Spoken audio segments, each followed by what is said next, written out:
और आज का दिन भी जीत है। टॉप 4 हो, 3 हो, 2 हो, मुझे कोई फर्क नहीं पड़ता है। मैं जैसी थी वैसे ही घर के बाहर आई हूँ, यही मेरे लिए सबसे बड़ी जीत है। और इतने सवाल उठने के बाद भी अगर मैं नहीं टूटी हूँ तो इससे बड़ी जीत मुझे नहीं लगता जीवन में कुछ और। So sweet. आपने कहा कि रिश्ते जो हैं आपके लिए मायने रखते हैं, और आपने खुद मेंशन किया कि कोई रिश्ता बन ही नहीं पाया, सबने आपको गलत समझा। तो इस बात का गम है या आपको लगता है कि कहीं कोई चूक हुई होगी रिश्ते समझने में, या आपको लगता है कि रिश्तों की परिभाषा आपको दोबारा से समझने की जरूरत है? नहीं, ये बात मैंने कही भी थी शो में, और आपको भी कहना चाहूंगी कि मेरे सही साबित होने के लिए उनका गलत होना जरूरी था। कुछ रह गया था जीवन में सीखना, इसलिए मेरा बिग बॉस में आना जरूरी था।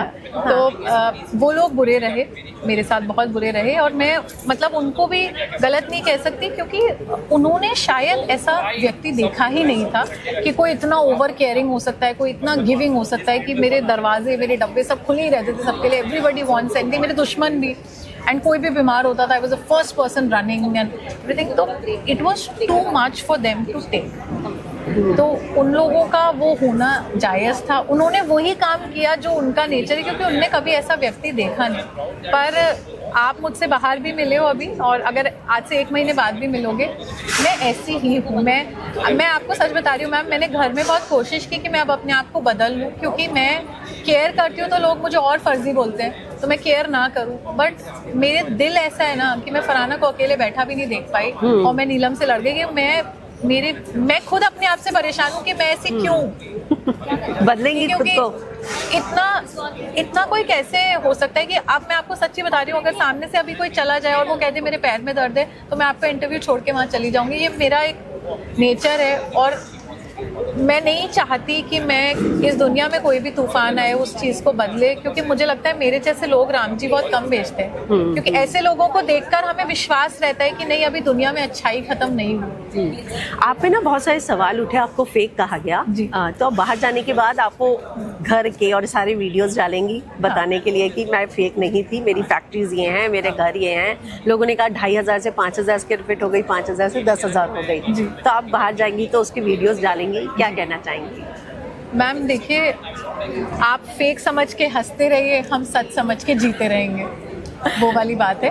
क्योंकि आप समझिए, अगर जिस लेवल की डिटेल्स मैं दे रही हूँ, अगर मैं इतनी कहानी बना रही हूँ, तो उसको मैंने कहीं तो जिया होगा ना जीवन में, कहीं तो देखा ही होगा वो गार्डन, कभी तो चलाई ही होगी वो लिफ्ट। तो ऐसा नहीं हो सकता कि आप इतनी बड़ी कहानी जो है उसको आप बुनकर एक शो पे सुना दो when you are aware that you are on national television. तो ऐसा कुछ भी नहीं है। बट अगर मैंने खुद को साबित किया वो वीडियोस निकाल के बाहर, तो कहीं ना कहीं मैं झूठ बोल रही थी, इसीलिए मुझे साबित करना पड़ेगा। ये मेरी इस साल कुंभ की भी एक कंट्रोवर्सी हुई थी, तब भी मैंने यही चूज़ किया था। जब लोगों ने मुझे फेक बोला कि इसने लोगों की मदद नहीं की, आई देन ऑल्सो चूज कि नहीं, मैं कोई इंटरव्यू नहीं दूंगी, कुछ नहीं करूंगी। टुडे ऑल्सो आई चूज कि मैं नहीं चाहती कि मैं अपने आप को किसी को साबित करूं। आप फेक समझिए, हंसिए, मेरा क्या चाहता है, मैं तो और खुश हूँ कि मुझे राम जी ने इतना दिया है कि लोगों को बच ही नहीं रहा है।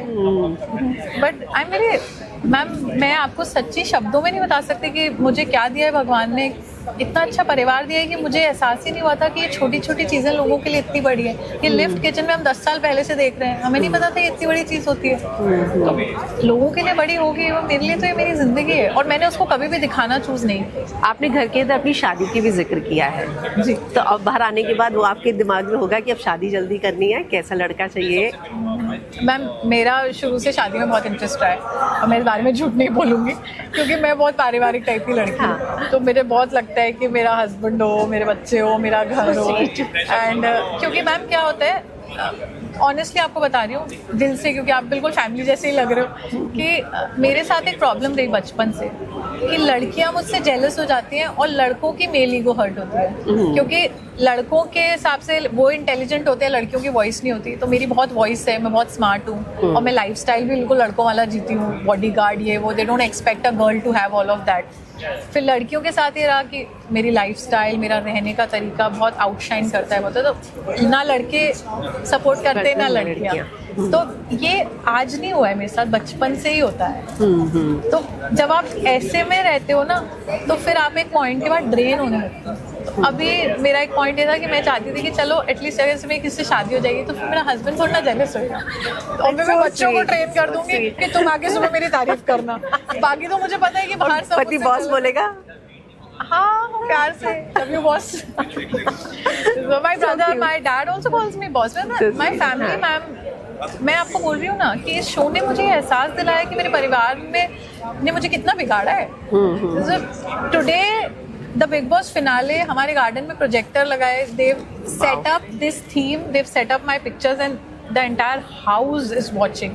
मतलब मेरे को तो पता भी नहीं था कि ये सब इतना प्यार किसी को मिला नहीं है, इसलिए ये लोग मेरे प्यार को फर्जी समझ रहे हैं। अब बाहर आ गई हैं तो क्या प्लानिंग है? दुबई जा रही हैं बकलावा खाने, आगरा के ताजमहल के सामने कॉफी पीने वाली है, क्या है विश लिस्ट? अब इटली में पिज्जा खाएंगे। अब करना है अपना गेम। अभी तो ये तब छोटी छोटी चीजें थी।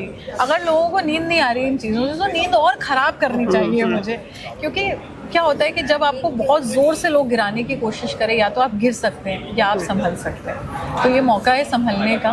और मैंने ये बात अभी भी कही थी थोड़ी देर पहले, और आपको भी ये कहना चाहूँगी कि लोग कितने भी सवाल मेरे ऊपर उठाएं, मेरे जीवन का ये वक्त ये लौट के नहीं। ट्रू।